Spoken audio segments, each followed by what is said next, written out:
Yes, yes, yes. We are live. This is your boy SuttonDef from the Purple Podcast YouTube channel. Hello, hello, hello. Thank y'all all for coming out to this episode. If you're just part of the replay gang, thank you so much for joining. Listen, I want to get some thoughts off of my chest in this stream here, right? And I know this is a solo stream, right? No Alex tonight, but shout out to my boy Alex. I'm sure he's busy. But I just wanted to kind of hop on here for a little while and talk to you guys, kind of chop it up. AFC playoff scenario for one, because it's getting more and more interesting, literally by the day. And that's something that I really wanted to talk about. And I also want to take some questions from subscribers in this one too. So if you're watching this episode of the Purple Rain podcast, this is Sutton Thoughts with SuttonDef. Appreciate you for coming through. Let me go ahead and roll the intro.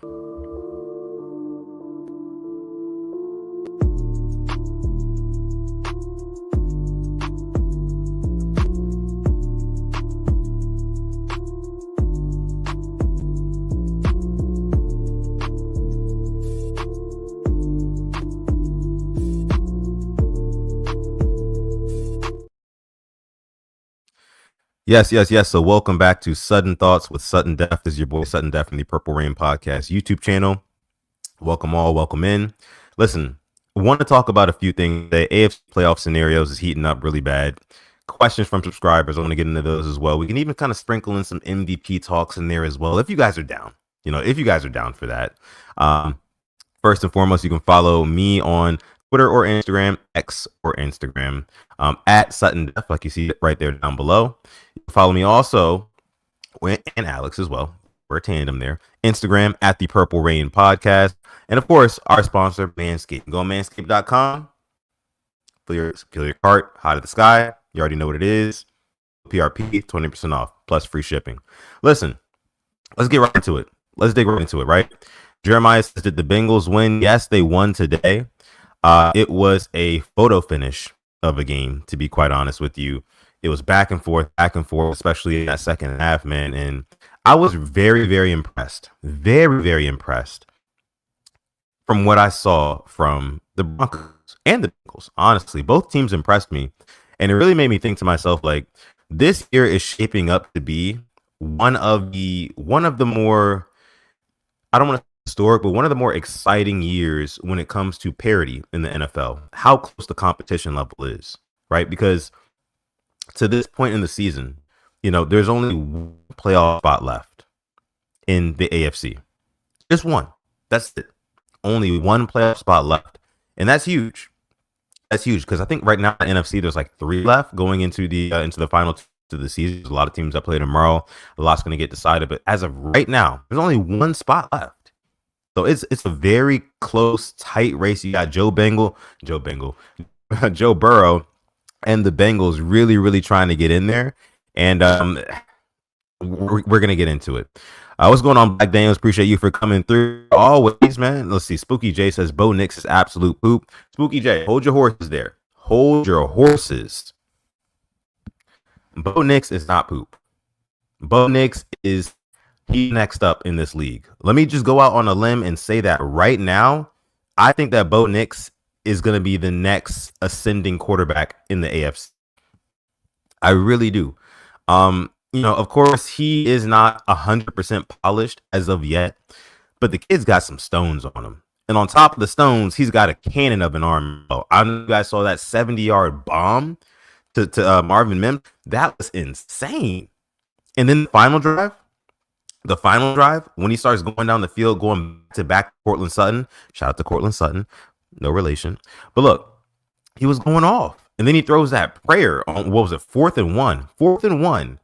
Late in the fourth quarter, gotta have it. You're down a touchdown. There's 14 seconds left from like the 30-yard line. From like the 30. Bo Nix throws it up to a receiver in double coverage. Puts it right where his receiver can get it. Although, the defenders were kind of like messing with it as well. They were in there as well. They were kind of hand fighting for it all the way to the end of the play to the ground. But Mims came down. It was kind of questionable on whether or not that should have been ruled a full catch, a complete catch. But nevertheless, they called it a catch, man, and it was a touchdown. He's got a laser rocket arm. Like you said, Black Daniels, a laser rocket arm. It's insane. It's insane. For a rookie, man, I you don't see talent like that seen it kind of all season with him. I've seen it all season with this guy. You know, like I think that he's next. I think he's next. Let me see. Taquan says, "What's up, Sutton? Hope you had a day." Yes, sir. Had a great day. Had a great day, actually. Thank you so much for coming through, Taquan. Okay, so what I want to first look at here, right? I kind of want to look at the playoff scenarios. Well, the playoff picture first. We're gonna go ahead and pull this up together. We're gonna take a look at this, right? So, like I said before, guys, there are only one more playoff spot, singular, not plural, one available playoff spot in the AFC as it stands right now, as opposed to 3 available playoff spots in the NFC right now. So the AFC is just razor tight, man. And you can see the listings here. So the Chiefs at number 1, of course, they will play against Pittsburgh in week 17. The Bills, number 2. They have the Jets in their last game. Of course, the Ravens are going up against the Cleveland Browns. I don't know why I said the Texans there. That must be a little typo. Oh, no, yeah, these are all old. Now I'm thinking about it. These are all old. I don't know why that's not updated as of yet. That's weird. That's weird to me. Should have updated that. And this is the official NFL website. Shame on them, right? But listen, the point is, it's looking like right now, because they have the records updated, right? The Broncos are 9-7. It's looking like right now it's probably going to be the Broncos who get that final spot in the playoff. And so it looks like we'll probably end up playing what looks like the Chargers. It looks like the Chargers in the wild card, which I've told Alex on the show before. You know, I'm actually a fan of Harbaugh Bowl Part 2, pseudo Part 3, pretty much. Because I think it makes for great TV. I think it makes for a great story. You know, I do believe that the Ravens are better than the LA Chargers. I do believe that. I don't think that they're necessarily a one-trick pony. But I think that over the course of Justin Herbert's career and his relationship with the Ravens defense, we have kind of seen time and time again how that one tends to play out. You know what I mean? And with the addition of J.K. Dobbins, the Chargers have been a very viable opponent. And again, I watched J.K. Dobbins play today. I don't even know what his stat line was today. I don't even know what he finished with. Let me go ahead and check that right now. J.K. Dobbins was 40-7 drubbing of the New England Patriots, who, of course, are reeling right now. Their season is, of course, over. J.K. Dobbins had 19 carries, 76 yards, 4 yards a carry, and scored a touchdown. His longest run of the day was 13 yards. So, you know, not an insane day from a J.K. Dobbins, but also not a pedestrian day as well. 4 yards carry. J.K. Dobbins is the guy, of course, us as Ravens fans, always been happy for. You know, always been happy for. Of course, he had opportunity after opportunity in Baltimore to get healthy and really be a staple on that team in that run game. But again, man, just could not stay on the field. I believe this was his first game back after being on IR for the month. And he came in, 19 carries. They didn't shy away from his workload, 76 yards and a touchdown. So I think that if you stop J.K. Dobbins, which I don't necessarily see us having a hard time doing as Ravens fans, right? I think that we can control that game. So I'm liking the kind of projected matchup for the Ravens so far in the wild card. And it's not really looking like that spot's gonna change too much. But yeah, kind of moving down the list from the Ravens. So you got the Texans as the 4 seed right now, Steelers as the 5th seed, and Chargers as the 6th seed. So basically what we're looking at is the Bills potentially playing the Broncos in the wild card. Of course, the Ravens playing the Chargers. The Texans take on the Steelers, which would be an interesting matchup. And of course, the Chiefs get that first round bye. All very interesting matchups, man. Super intriguing matchups. But today, since the Bengals won, they did kind of throw a little wrench in things, right? A little wrench in things. And Deshaun said J.K. Dobbins is hurt. What was the report on that? Is he like hurt? Or what are we talking? What are we talking? Hold on, let me look this up. J.K. Dobbins. Is he hurt?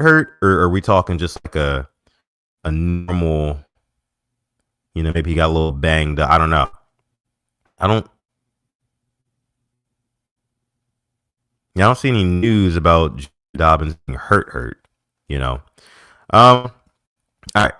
Let me see. Things going to change. I'm going to change. You change his count at the Bengals. Dude, Joe Burrow's like he's the MVP. I'm sorry. Says Zach. Mentioning Joe Bengal, aka Joe Burrow. Yeah, that's actually what I was just about to get into, Zach. Funny enough. He's been hurt since the Ravens game. He messed up the knee again. I didn't see any news about that. Flaring up. Maybe I missed that play. Did he come game? Let me know, Deshaun. Let me know. But yeah. So I wanted to get into the playoff scenarios and all the things that could possibly happen in Week 8 here that's coming up. And Week 17, because of course we got a lot of games going on tomorrow as well. Tomorrow is Sunday. It feels weird that late in the season we're getting football on pretty much every day of the week. It feels like every day of the week. I mean, we had football on Wednesday, which was Christmas. Then we had Thursday night football. Then we had Friday night football. Then we had Saturday football, and we got football on Sunday. Real quick, let me just mention this. I think the NFL and them having games pretty much like every day like this, especially down the stretch of a season, it really and then just completely blowing the Emmys number out of the water in terms of viewership. It really goes to show. It really does go to show exactly how much the NFL just dominates TV. They dominate television. They dominate entertainment, to be honest with you. And games like that with Bills versus the Broncos that end up being so good like that, it really just proves that any day of the week, the NFL can own the NBA. Any day of the week. We don't just own Sundays. If we want to own you on Monday, Tuesday, Wednesday, Friday, Saturday, we can. It's crazy. And I know you guys saw the numbers on Christmas Day, right? They were like quadrupling or even more, 5 times the amount of viewers that the NBA got on average. It was crazy, man. Sad numbers. And LeBron came out there and saying, "Oh yeah, I love the NFL. NBA, Christmas is our day." In terms of the NBA, it's like no, Bron, that ain't happening. That ain't it. But okay, moving on here. Let's go ahead and get into what my guy Zach wanted to get into here. The playoff scenarios. Have it pulled up here. So the Bengals, yes, did win their matchup today. Overtime thriller, 30-24 against the Broncos. He throws a walk-off touchdown to win the game. So they're sitting at 8-8 right now, and they're still alive in the playoffs. They've got a very small chance, I'll say, a very small chance still to make the playoffs in this one. So let's go ahead and take a look at their current status in terms of their path to the playoffs. So they have to win their final game against the Steelers next week, and they require losses from the Broncos, from the Dolphins, and the Colts. So they need to happen, right? They need a lot of help. So let's go ahead and just take a look at the remaining opponents for each of those teams to see if that's even like a feasible thing to happen. Right? Let's see. Denver Broncos schedule. See who they have in the final week of the year. And would you look at that? They've got the Chiefs. They finished their season with the Chiefs. So very possible that the Broncos could lose to the Chiefs. Now, again, all of this is contingent upon the Bengals beating the Steelers first and foremost. If they do not beat the Steelers, you can cancel Christmas. You cancel the holidays. They're not making the playoffs. Straight like that. All right. So let's take a look at the Miami Dolphins. So the Dolphins' final game is going to be against the Jets. Okay. So that's another one where I could see potentially Aaron Rodgers, if he does play, if they don't shut him down, who knows what they're going to do there. They've been weird all season long, right? Of course, bad, but also weird at the same time. That one can go either way. Divisional matchup, if the Dolphins lose tomorrow against the Browns, their season's a wash, right? They need to win tomorrow to still be alive. So if they lose tomorrow to the Browns and the Browns are at home, how much juice are they really going to be going into MetLife with to face the Jets in Week 18? And again, the Bengals need the Dolphins to lose that game in Week 18. The Bengals need the Dolphins to lose the Jets. On top of a whole lot of other things they need the Jets to beat the Dolphins in Week 18, and the Jets are at home. You guys heard the news on Twitter, I'm sure, just like I did, that if the Dolphins lose this week, they're fully capitulating, right? They're willing to let Calais Campbell walk, which is another thing I want to touch on in terms of us, us Ravens fans here. I just don't know if I don't know. I don't know if they'll be really, really to the challenge. These Dolphins will in Week 18. So it's possible. It's possible that the Jets can take that one. Let's just assume the Jets take that one, right? They also need the Colts to drop the last game. Let's see. Colts schedule.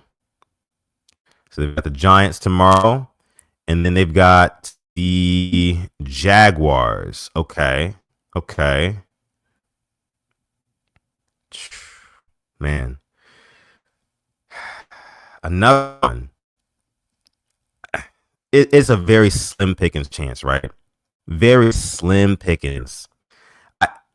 I honestly don't see the Bengals making the playoff. It's just there's such an outside shot. I love the resiliency from Joe Burrow and those guys. Actually, I really don't as a Ravens fan, but you guys know, I've been listening to me for a while. You guys know that I'm actually a Joe Burrow guy. I like Joe Burrow a lot. He's probably one of my top 3 favorite quarterbacks in the league, just in terms of favorite, right? I think he's got all the tools. He's got sneaky mobility. He can make all the throws. Cool, calm, and collected under pressure, right? As we saw in today's game. It was tough down the stretch. He took a couple sacks, especially in the beginning of that overtime. And then he came back on the field and was just making throw after throw after throw. Out route, got that. Over the middle, got that. Deep down the sideline, got that. You know what I mean? Go ahead touchdown, walk off touchdown, got that. So you got to respect it. Like my guy Black Daniel says, hate it, but you got to respect it. Let me see. Zach says, I'm a Ravens fan, by the way. Okay, I just want the Bengals to make the playoffs so they could beat the Bills and the Chiefs for us, and we can meet them in the AFC Championship. Zach, I don't like that. I don't like that, Zach. I don't like that. I think that I was talking to Alex about this yesterday on the show. And if you didn't see yesterday's episode, it was an absolute banger. Make sure you go check it out. Me and Alex went back and forth about a litany of topics, especially the MVP race. That was probably one of the big things. But I'm not looking for anybody else to beat up on anybody else for us. We want the harder way. We want to go through hell. You know what I mean? Like, take us through the gauntlet. Like, I think that's what we need to do. Get it out of the mud. Like, really earn it, So if that means going in and beating the Chargers and kind of mad demon from Lamar's rookie season where he got thrown into the season halfway through, finished the season 5-1, I want to say it was, and then lost in the playoffs in the first round to the Chargers in kind of like embarrassing fashion because Lamar just really couldn't get anything going. So for him to go out in the wild card weekend and, as a mature veteran player, 2 or maybe even 3-time voting MVP player, I think that he could go out there and really, really make some noise against LA. And then after that, give us the Bills. And of course, I know the Chiefs will be waiting there at the end for sure. So I really don't like the whole like, oh, I want the Bengals to get in so they can do our dirty work for us. No. This is a team that needs to do the dirty work. They need to do the dirty work, right? Because when you do the dirty work, it shows up at the end. It shows up, you kind of reap your rewards. So let me see what you guys are saying. Team KP says the only team I don't want to see is the Steelers, to be honest. Now this is a realistic one from a Ravens fan. This is realistic. I can understand you saying something like that because I was thinking about this earlier as I was driving around. The Steelers, of course, we split with them this season. That second matchup, I think that was a huge pride game for the Ravens. We just could not afford to lose that game under any circumstance. If we wanted to even, I think the entire season would be closer to being a failure if we got swept by the Steelers again, and barely made the playoffs, maybe got bounced out in the first or second round. I would look back to that Steelers rivalry and that we got 2-piece by them again, and we just would not be able to stomach that. That would have been a very hard loss to stomach from everybody in the Ravens camp. Coaches, front office, players, down to fans, So, I mean, the Steelers, I can understand though, because they're a hard-nosed team. They know us very, very well. They can condense the game on us, as we can do the same thing with them. But those type of games are dangerous. They're scary, because it kind of takes away your big punch. Each team takes away each other's big punch, and after that, you're left with just trying to fight and scratch and claw for yards, right?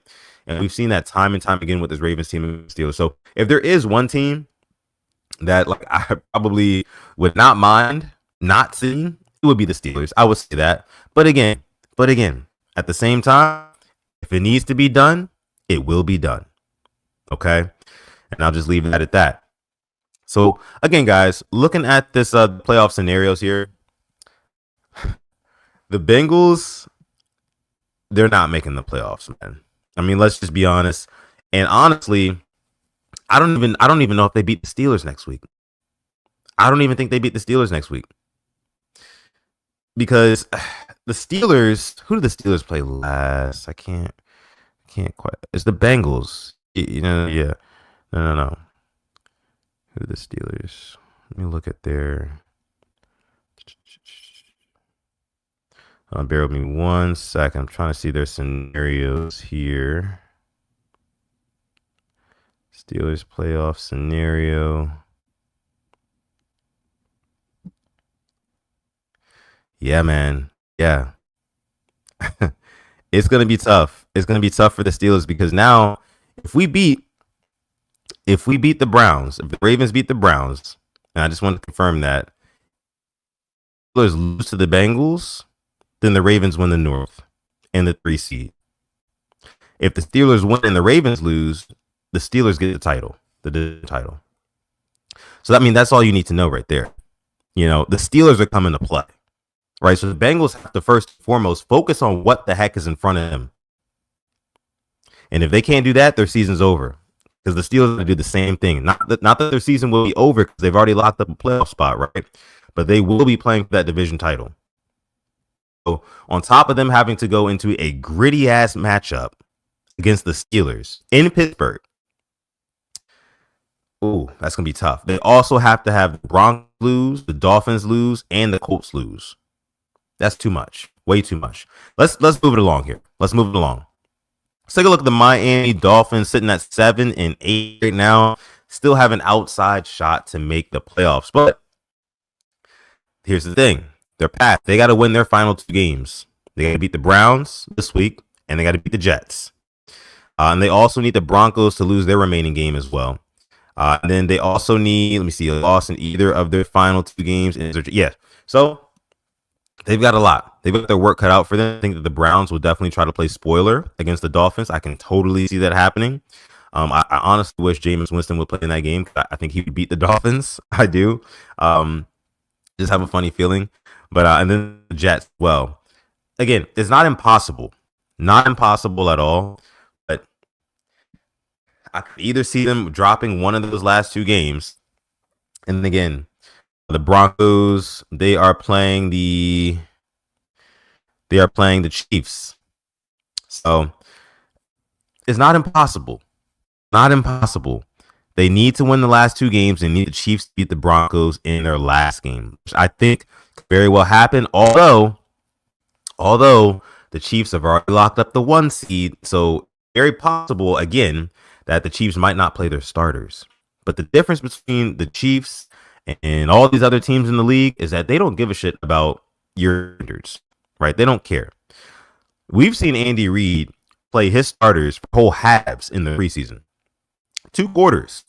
Nobody else is really doing that. They're in for, a possession, maybe 2, if that nowadays. Guys on the Chiefs, they play in the preseason. And I definitely think that they might, just to stay hot, they might start the starters and at least play for a little bit in that game as well. And I still think that, they could probably end up getting over on the Broncos. I think the game is in Arrowhead as well. Oh, nope, it's in Denver. It's in Denver. So, again, Dolphins also have an outside chance. Again, man, this is just so awesome. This is so cool to see. To me, this is very cool to see because, again, you look at the AFC as opposed to the NFC. and how close things are in the AFC, and how there's literally one spot left, and you got these three teams really just duking it out for it. It's crazy. All right, let's scroll down a little bit more. Look at the Colts, right? So the Colts, they got to win out. They just got to win out. You know, they win and they're in. That is oh no. They also need the Broncos to lose their last game, which there's gonna be a lot of fans, a lot of NFL fans rooting on the Chiefs in Week 18. I can see that now. But in terms of the Indianapolis Colts, though, bringing up their schedule just one last time here. Of course, they have the Giants tomorrow in New York at 1:00. Then they have the Jaguars in 18. So two winnable games, and I just, man, it's looking like who has the best chance to make it right now. And like, man, it, it really depends on what Denver does. It really depends on what Denver does, man. A lot of that is riding on Denver. You know, pretty much all of it. So Denver, Bo Nix, we're looking at you. They're going to be playing with their hearts out in the last week of the season, and I just hope, you know, that the Chiefs roll out their starters out there. I do personally, because I think that would be a hell of a game. We got Asmodi in the building. On Asmodi says, "Sup, Sutton, Merry Christmas." Dropping the 2-piece in the chat. Thank you so much for donating, man. I appreciate you for joining this episode of Sudden Thoughts. And Merry Christmas to you as well. Let me see. Black Daniel says, "Starters may very well be on the bench, but that dark magic still works." He's right about that. That's the thing. Starters or no starters, they would probably still find their way up in there to win that game. So, getting back to the playoff picture here, just so we can kind of take a look at this all together. Look at the landscape, the lay of the land now in the league as these playoffs are shaping up. Let me see what Spooky J says. I kind of want to play the Steelers, being the Ravens fan.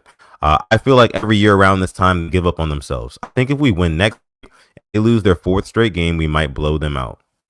So, yeah, I mean, the way that things are trending right now, the Ravens are on a very upward trajectory, as the Steelers are not. They are on a downward trajectory.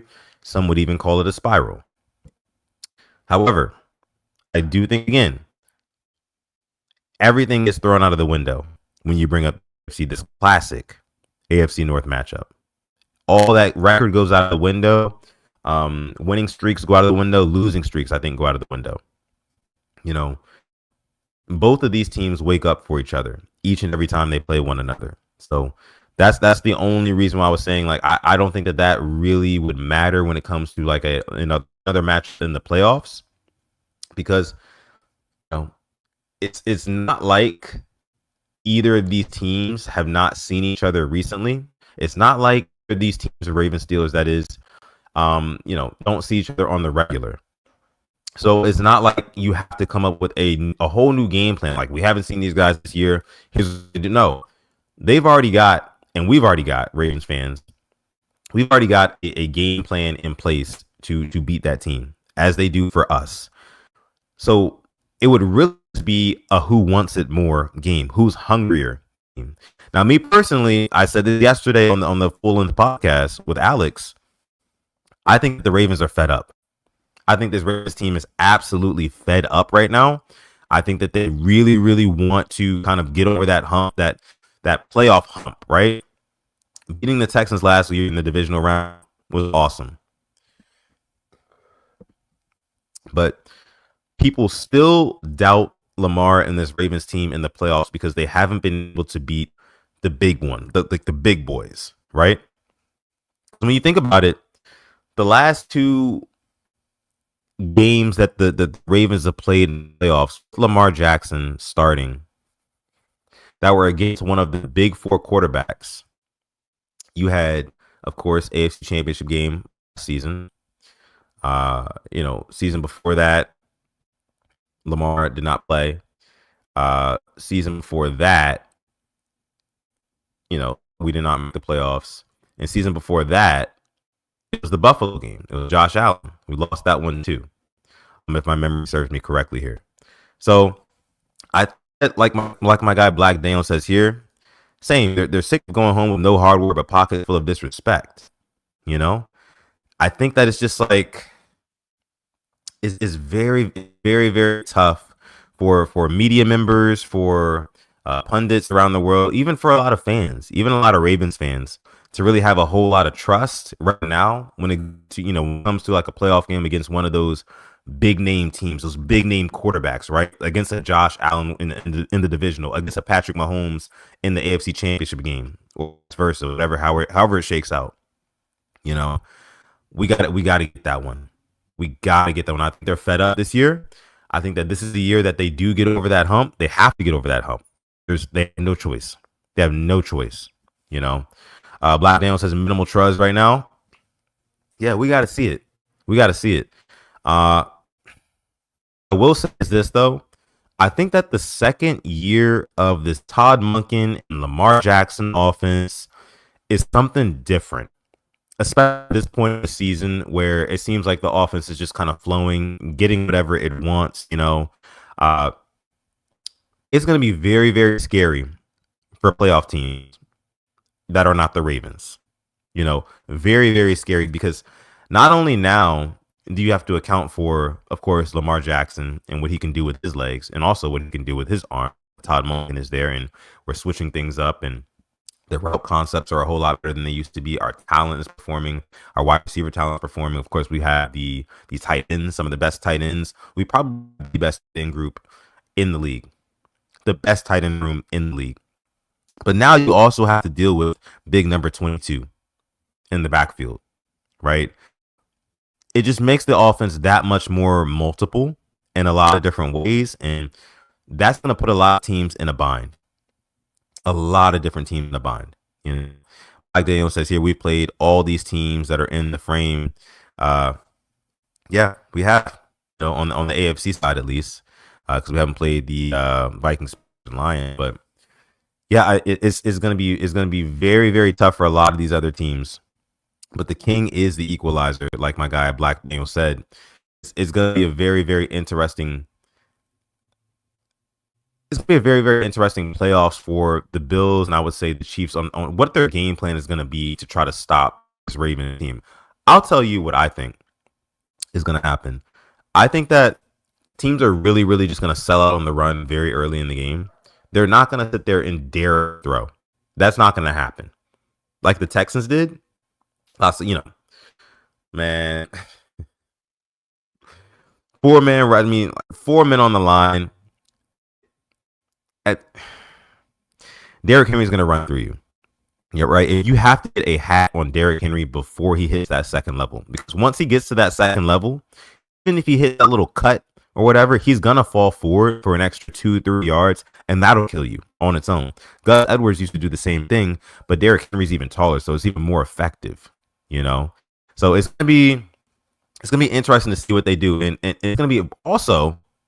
I'm excited to see what Todd Monken's game plan is to kind of combat that early game. Will we see a lot of early play action in the playoffs? I think we will. Because teams are gonna be so afraid to let Derrick Henry, even though I think than Lamar Jackson, they're gonna be so afraid to let Derrick Henry kind of take over that game early, that they're going to sell out and stop the run.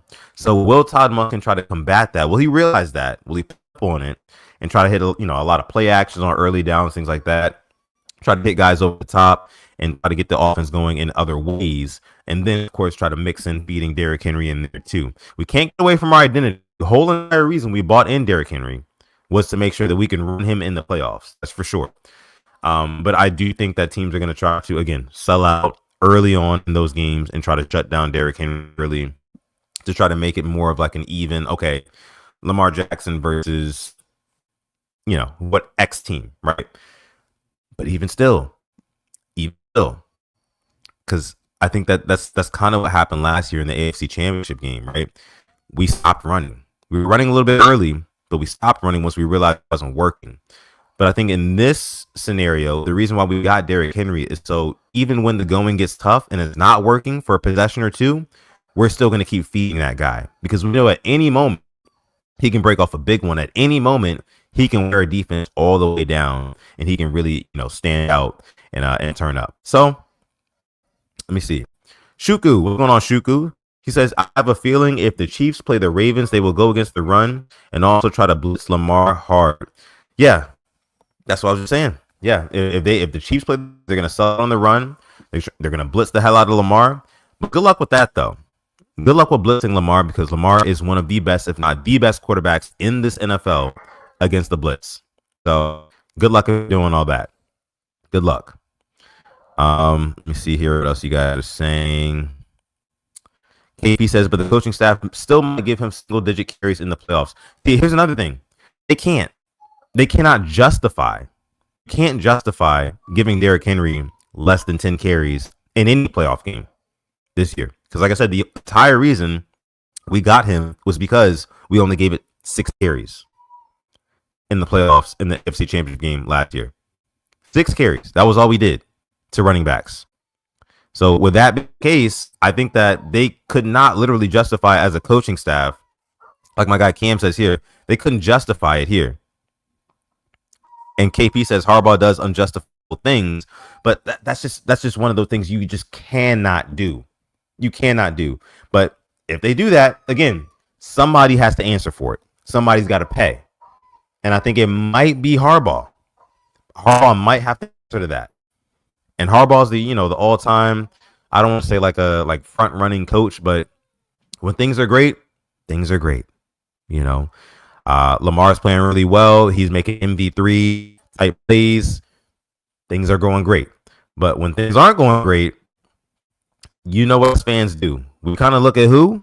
We look at Harbs. And if that happened again in the playoffs, if they gave Derrick Henry less than 10 carries in any singular playoff game, I think we would have to look, especially if we lose, we would have to look at John Harbaugh and be like, okay, so it doesn't matter who we give you, you're going to squander each and every opportunity. It doesn't matter what weapons we put on your team, you're going to squander it. That's what it would say. So I came here as if they do that, the coaching staff has got to be gone. Somebody's got to get fired. That would be ludicrous. KP says we've seen that happen a couple times this year and it makes me worry. My only counterpoint to that, KP, is that I think that in the regular season, and we kind of talked about this before the season started. Before the season started, we talked about this. We're not going to run Derrick Henry into the ground every single game. Harbaugh even said himself, we not bring him in here to be a 30 carries a game guy. He said that before the season started, right? Or maybe it was after week 1. I can't remember. But he said that early on in this 2024 season. So we knew that the Ravens were saving him for the playoffs. So if the playoffs get here, and we've been saving him, and Derrick Henry's healthy. He's healthy, right? If we've been saving him for this moment, why not use him? Why not use him? He says not single digits, but a low amount. Maybe like less than, if it's less than 20 carries, lose a game and it's close, then I'd say if it's less than like 18 carries, and of course context will matter. If it's less than like 18 to 20 carries and we lose that game, somebody's got to answer to that. Black Day says, I got to stay positive. My anxiety will have me crashing out.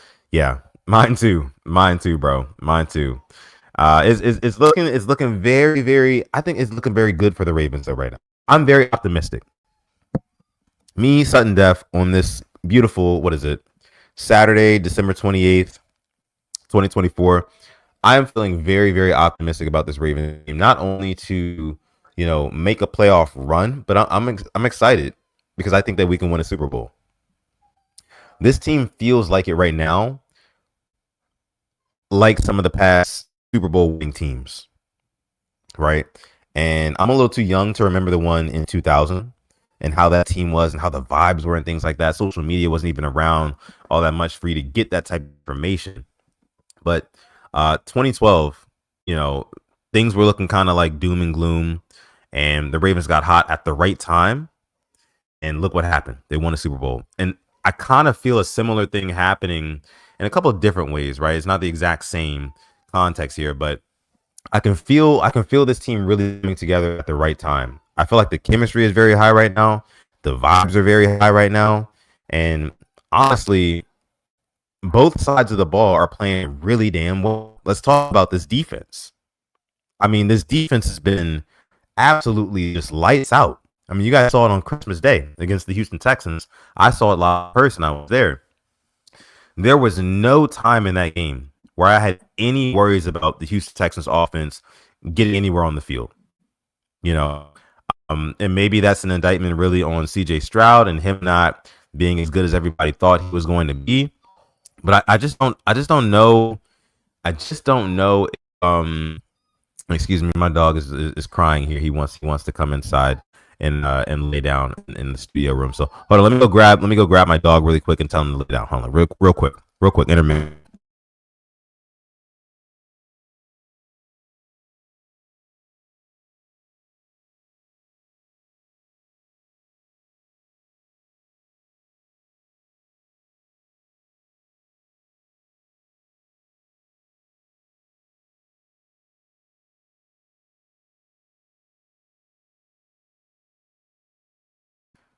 But yeah.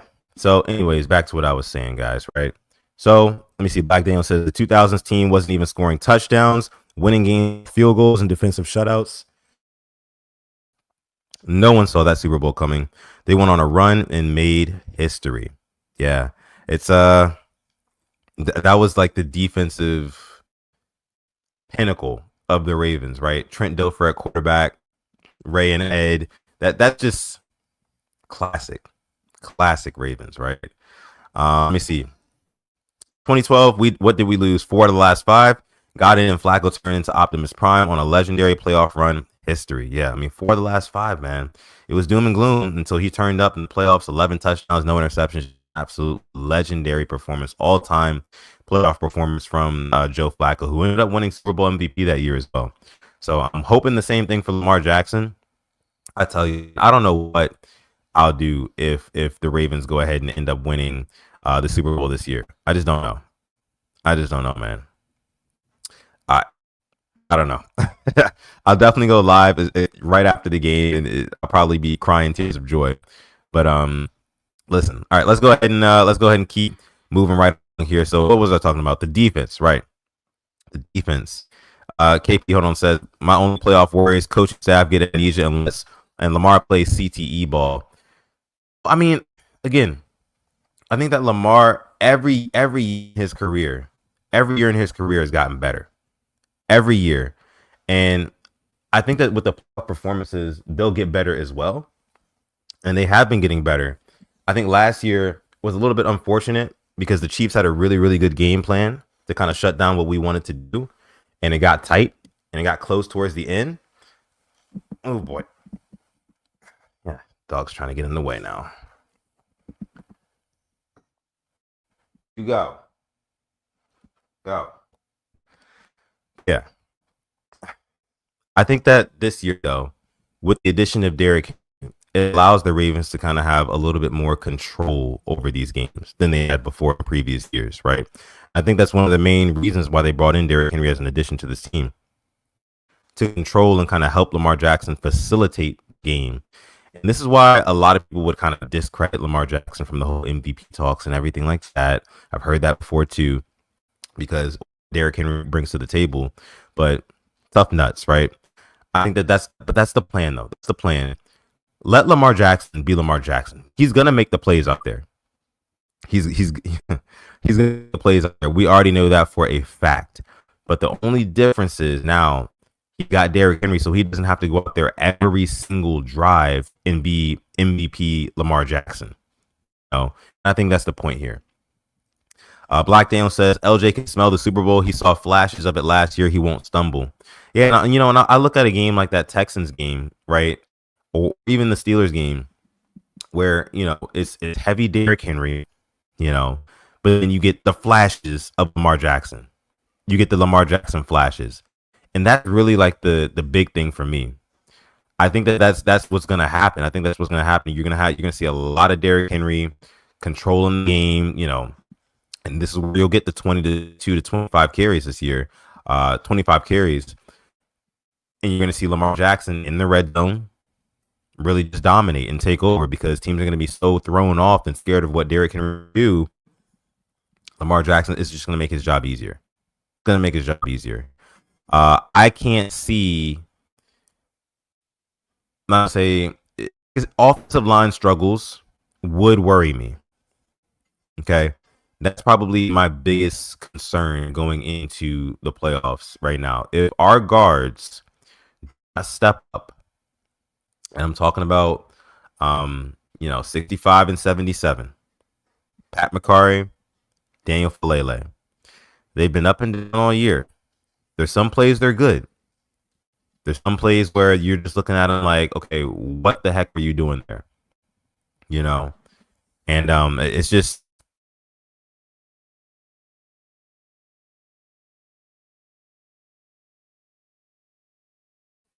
yeah, it's really telling what you're going to get from them on a week to week basis. And in the playoffs, I hate to say it, but I can see, Chris Jones and the likes of other interior D linemen kind of taking advantage of what we got going on there. That position. I can see it. So hold on, give me 1 second. 1 second.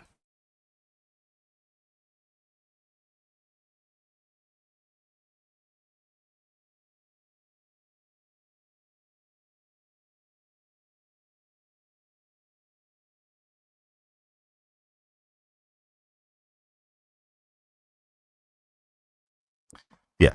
Sorry about that, guys. Let me see. KB said this all scored 30 plus points most games in every season, but as soon as we get to the playoffs, we score 10. It makes no sense. Yeah, man. Yeah, man. That's my issue. That's my issue, and that's why I said the offense is really going to have to step up because everything is going to be predicated on them. I believe in Tyler Linderbaum, Stanley, and Roger Rosengarten has played his ass off, right? But the guards, again, they're hit or miss, and I don't want to see. What I don't want to see is penalties. What I don't want to see is offensive line collapses that turns Derrick Henry into a crash dummy, where guys are just flying downfield at him. What I do want to see from Todd Monken in terms of game plan wise, right, in terms of scheme, I want to see is Derrick Henry more on the outside, more in the playoffs. That's what I want to see. That's what I want to see. Let me see.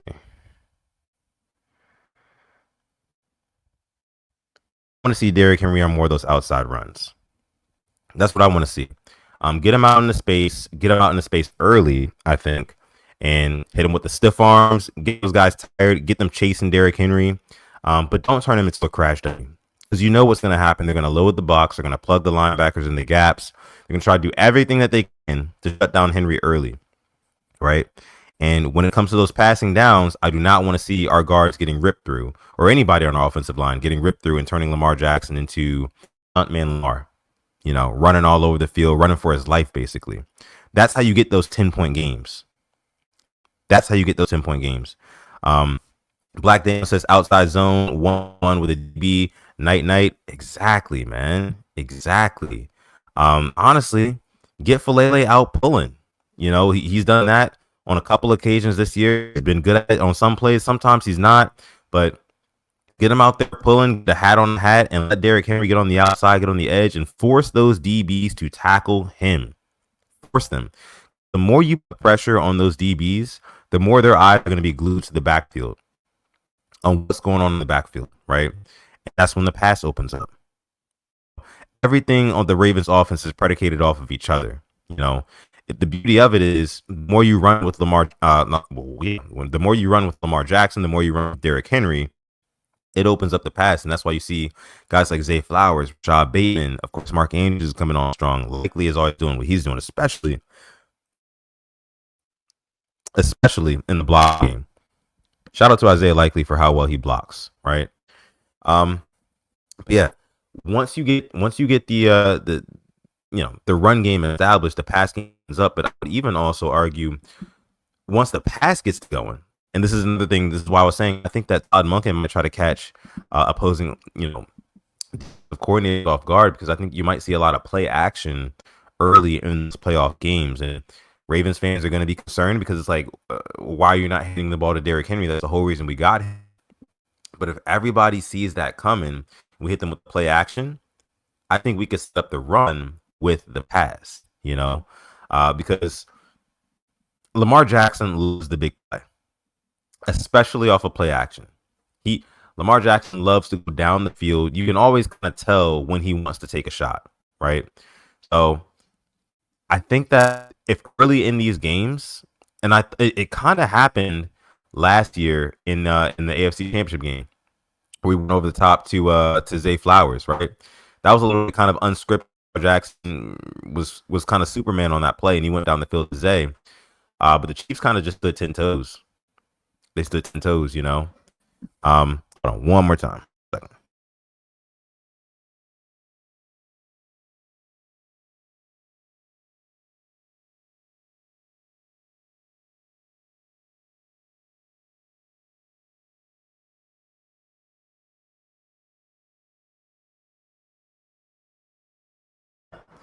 Sorry, I was letting my dog in the door again. Black Daniel said I should bring him on stream. It's a little different. It's a little different with him from Pookie and Engraven.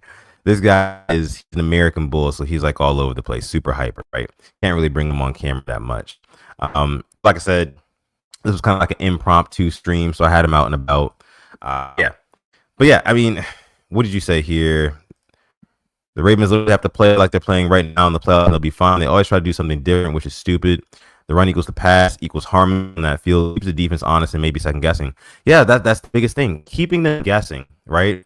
And I think that that's what you want to do early if you're Todd Monken.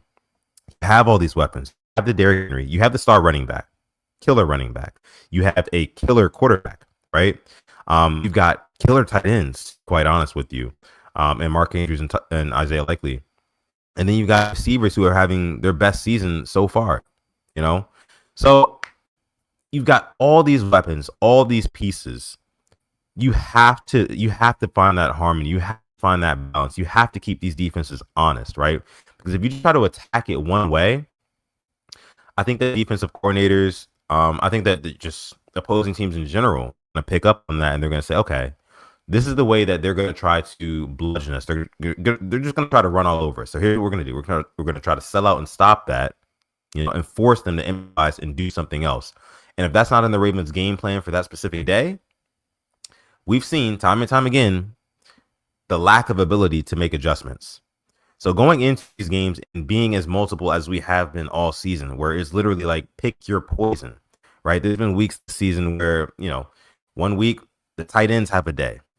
And the next week, the tight ends do nothing, but the receivers do everything. The next week, nobody in the passing game does anything, but Derrick Henry just goes off. And Lamar Jackson also runs for 50 yards. You know, it has to be a mixture. It has to be a mixture, especially when you're playing against teams like Chiefs.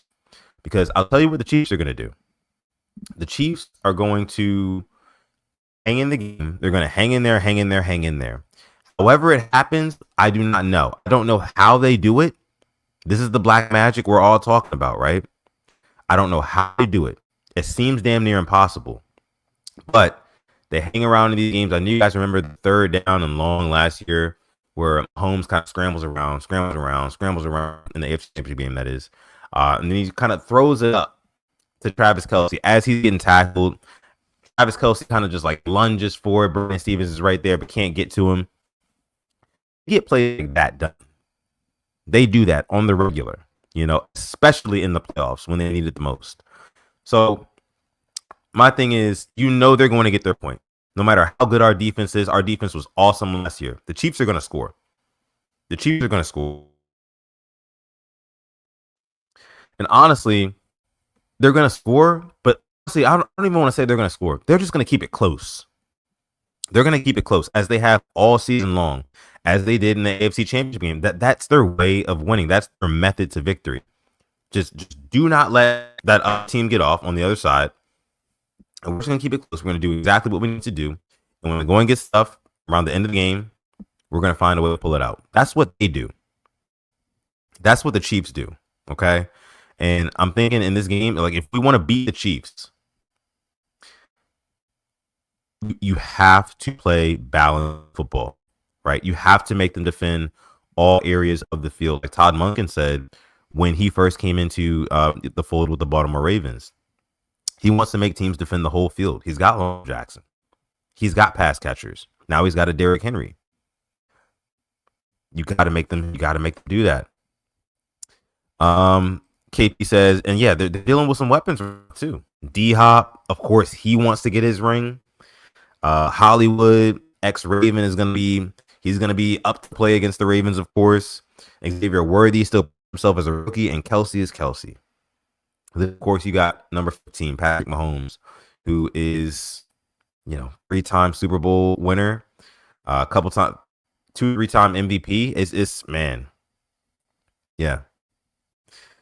And like Black Daniel says, keep it close, win late. Keep it close and win late. Kind of similar to what the Steelers do, And this is where another thing, my next point, turnovers. Turnovers are going to be at a premium, as they are in any game, but especially in these playoffs, especially when you're playing a team like the Chiefs. If we cannot force any turnovers and capitalize off of them against the Chiefs, we will be in trouble. Any team will be in trouble. It's very, very important. I cannot stress this enough. If you're listening to me now, I need you to remember this when we go into the playoffs. It's any team, but especially against any team that plays the Chiefs. Watch any team that plays the Chiefs in this playoffs, and I'm hoping the Ravens get to play them. You have to force turnovers. You have to turn them over. Because if you give them a fair amount of possessions, if you give them a fair amount of chances, right, which they're probably going to get on average, maybe 8 to 10 possessions, something like that, somewhere in that ballpark, right? And KP says he doesn't see any turnovers from KC. That's a problem. That's an issue. If you give them a fair amount of possessions a game, they're going to make the most out of just the right amount of possessions to what? Keep it close and win the game. What happened against the Steelers, right? What happened against the Steelers a couple of weeks ago? What happened against the Pittsburgh Steelers a couple of weeks ago? That game, of course, we were winning, but it was still close. It was still one possession game. What happened? Marlon Humphrey got that turnover, that pick six, and the pick six is a huge point. So that really ended the Steelers, right? That really ended the Steelers' chances right there. We're going to need, dare I say, the Ravens or any team to beat this Chiefs team. You're going to need a big turnover. And I'm not just talking about a turnover where, you kind of flip the field at like midfield or within the 40s, between the 40s, something like that, and you just don't really make anything happen. You go 3 and out. No, you need to force a turnover and take it the other way and score, And on top of that, you need to run the football when you have your own possession, right? And like I said, run the football. Run the football, control the game, control the clock. KP says no stupid penalties. Exactly. That's going to be on my key victory. If the Ravens do end up playing the Chiefs in the playoffs or any team, honestly, I think my keys to victory for any team that we play in the playoffs this year is going to be these 3 keys right here. Number 1, be balanced on offense, right? Multiple on offense. Make these teams defend everything that we got. Throw the kitchen sink at them, for sure. That's number 1. Number 2, be responsible about how much you use Derrick Henry. And I'm saying like, oh, let's try to limit him or anything like that. I'm saying like, no, give him 20 plus carries. He needs those 20 plus carries. He heats up. It would only be responsible to give him the ball on the stretch of these games, even if they are close. Okay, that's the second key. Third key. Black Daniel says, toss their kickers crap all over the field. That was, yeah, man. That still kind of brings back nightmare. I don't like to talk about that, man. I hated that moment for Tuck, man. Been the same since. Ain't been the same. But third key, again, turn football over on these guys. Points come at a premium in playoff games, especially in divisional games, which, if the Bengals make it in, who knows? Might have to see them too, but I don't think they will. But turnovers come at a premium. Points come at a premium, so turnovers come at an even higher premium in these playoff games. And I think if you're playing any of these, high octane offenses, like the Bills, right? The Chiefs, they're not really high octane, haven't scored 30 points this year, but like I said, they're going to do what they need to do to keep it close. You got to turn these teams over. You got to turn them over. You have to score, and you got to play some damn good defense, right? And just hold them off the field. Hold them off the field. P says, glad we're not getting the bye this year. No rush, straight gas on the pedal. I like that as well, because guess what? We already had our bye. We had our bye just recently. I think we had our bye at the perfect time. The perfect time. What was it? Week 14, I want to say it was. 14 or 15. One of the two. It was a very, very timely bye week for the Ravens, man. I loved it. I know Alex loved it as well. The players did it. Because now we haven't lost since. We dropped the game to the Eagles. We went into the bye. Week 14 bye, yeah. And we haven't lost since. We've looked so good. We've looked damn good since that bye week. Looked well rested, healthy, right? We have no major, eyes on this team. So I love where we're at. I love where we're at right now. Dre, what's going on? Says, what's up, Purple Rain Gang? Glad to be back, sir. Coming in kind of towards the end of the stream here, but appreciate you for coming through. Again, you can always support the channel by liking, subscribing to the channel as well. You can support me by donating to the Cash App you see down below. Or, of course, we have the Super Chat donations. We also have memberships here on the Purple Rain Podcast YouTube channel. So if you would like to donate in any of the ways, of course, we would greatly appreciate that. I would greatly appreciate that as well. Love you guys, as always. Let me see. KP says basically just 8 straight games for that Lombardi. Yeah. All right, let's talk about a couple other things, a few other small things, right? Housekeeping things. So this is not necessarily housekeeping, but I talked about earlier in the show. The Dolphins are fully capitulating this season if they lose tomorrow. And that happens, they're saying that they might just get rid of Calais Campbell, at which point he would become available to everybody in the league, but also the Ravens, and he'd be on the waiver. So if the Ravens don't have a higher waiver priority than some of these other teams, and of course other teams would have dibs on him. But if they don't want to go ahead and pick him up, I totally think that the Ravens should bring in Calais Campbell. I do. With the vibes being they are right now, if you bring in a Calais Campbell who has done nothing but great things for this team, and you put him on the defensive line and you kind of work him in there, first of all, it gives rest to other guys that we have on that defensive line right now. Of course, guys like Travis Jones, Michael Pierce, Broderick Washington, Nnamdi Dike been playing really well across that defensive line. But I think if you insert a Calais Campbell and just his size and how that would kind of throw teams off with his height, because I remember a lot of batted down passes from Calais Campbell. I remember a lot of blocked field goals. You guys remember those, right? Literally won some games with those. Just high energy. I think that he would fit right in with this defense and where it's at right now. Black Daniel says the shades of T Sizzle a few years ago. I feel that. Kind of in a different way, but I feel that. Yeah. Bring in Calais Campbell. Bring me Calais Campbell to this Ravens team before it's all said and done. I would love to see. Let me know if you would love to see it as well. I'll tell you what. I definitely would have preferred Calais Campbell from the Dolphins other than Odell. I would have. And again, it's light towards Odell, but in terms of what makes more sense logistically to me, I think we got enough weapons on offense. Defense, you never have too many dogs. You can never have too many dogs on defense, man. And Calais Campbell is a dog. Simple as that.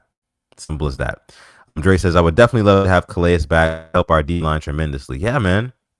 And again, it frees up other guys. It gives other guys rest, right? Keeps the guys fresh. Personally, again, some of my favorite players on the defensive line, Travis Jones, of course, Nnamdi Madubuike.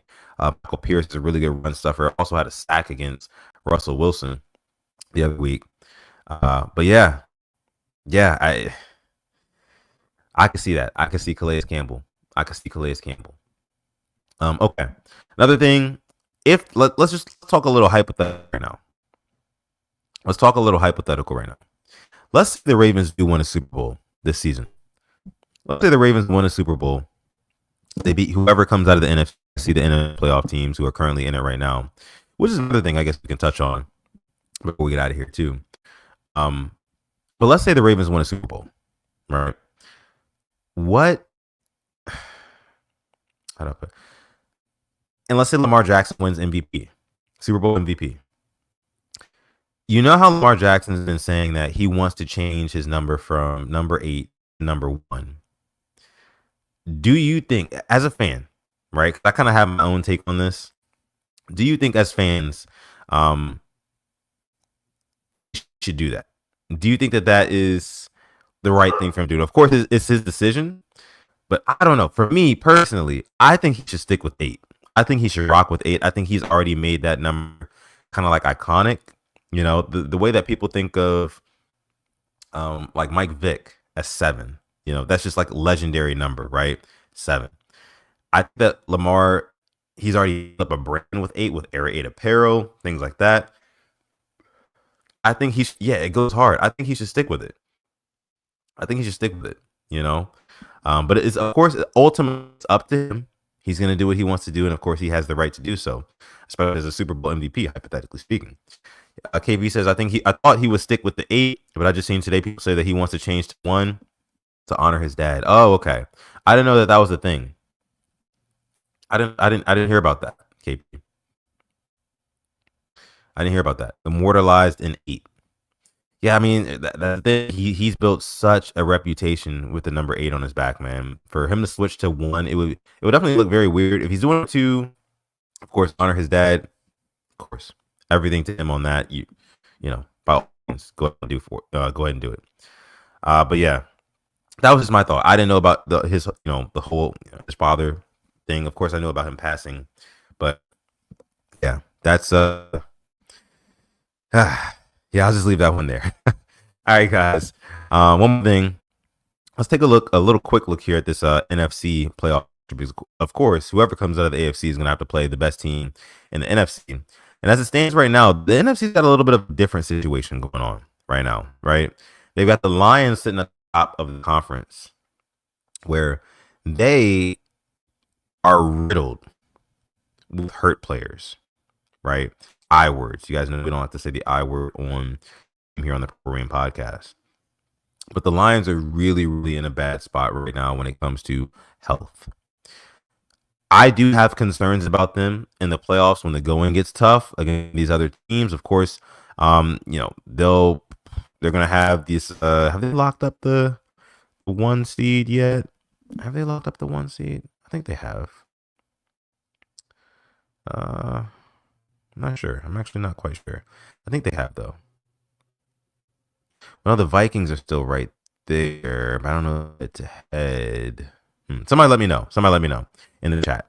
But I do have a problem with the Lions right now, because I think that right now their trajectory kind of like going a little bit like if they had a roller coaster, right? And they hit their peak, I think they're just over that peak. You know what I mean? And they might be going on a downward trajectory. Don't quote me on it. But I could see them kind of getting caught slipping in the playoffs, for lack of better words. And that's anybody. It's any given Sunday, any given Saturday, whenever they play the game at, right? But when it comes to the NFC, I do kind of think I like the Eagles this year. I do really like the Eagles. I know that Jalen Hurts is not playing this week.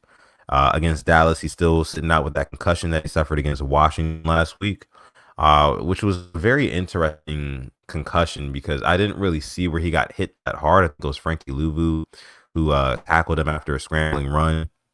Or it wasn't even a scramble run. I think it was a design run, to be honest with you. They were just all over the field, which is a little bit weird if you're Nick Sirianni. Like, you're headed towards the playoffs and you're going up against a team you're having early success against when you have Barkley, the best rushing player in the league, and you're just running your quarterback.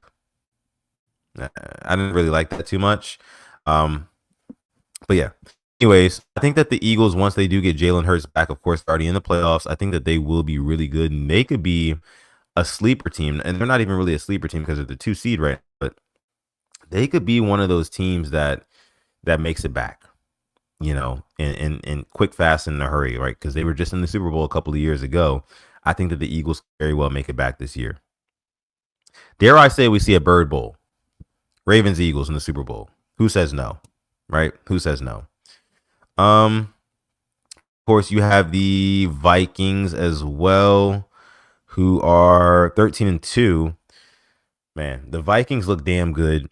I mean, I never expected for Sam Darnold to be as good as he's been this season. I mean, you talk about comeback player of the year. Kid's nice. Kid's been nice, man. Of course, the Packers. I think that the Packers are heating up at a pretty good time as well. So the NFC playoffs are going to be very interesting too. And you scroll down and see who's in the hunt here. They've got a couple teams kind of jockeying for position. The Commanders. I want to see what the Commanders do. I think they're still young though. Jay Daniels, of course, he had the 5 touchdown performance last week. We'll see what he does this week. But I don't really see the Commanders necessarily going too far. I see them maybe being a wild card divisional round exit. The Rams, man, they're one of those teams where if you let them in, they can be dangerous. They can be dangerous. I'm not gonna lie. So a little bit less parity, I would say, in the NFC than there is in the AFC. But even still, whoever comes out of that conference, especially if it's the Eagles or the Lions, because again, the Lions, like I said, they might be on a little bit of a downward trajectory here with how hurt they are. But at the same time, still can't count those guys out. They play with a lot of heart, and I could definitely still see them, of course, snagging the 1 seed, and then after that, getting that bye, only having to win 2 games, and they're in the Super Bowl. And that team could very well win 2 games. Jared Goff has been playing really well. I think he deserves his flowers this year. Of course, not in the NBA contention, not going to be in that conversation, those talks. But neither here nor there. Neither here nor there. I think that the Lions can make some noise. They can make some noise, some big noise. But okay, guys, listen, I'm going to go ahead and leave it there. I've been going for an hour and 12 minutes. I didn't even realize I was going for that long. Just love talking to you guys. It's been Sudden Thoughts with SuttonDef. I want to start doing this more. Of course, I'm my morning live streams during the week as well. So I want to start going live a lot more for you guys. And this is just kind of like the start of it here. So again, thank you all for coming through so much. Thank you for supporting our channel. Thank you for supporting me and Alex all these years. If you've been, a viewer of the Purple Rain Podcast YouTube channel, appreciate each and every one of you members of the Rain Gang. We all have love for you. And make sure you like the video, subscribe to the channel as well if you did enjoy the segment, and make sure you follow me on X or Instagram at SuttonDef, like you see right there down below. Again, my name is SuttonDef, and I will catch you in the next one. Wait, what do we always say? Stay positive, test negative, and never ever forget, even on the days, call God. I'll see you in the next one. Peace.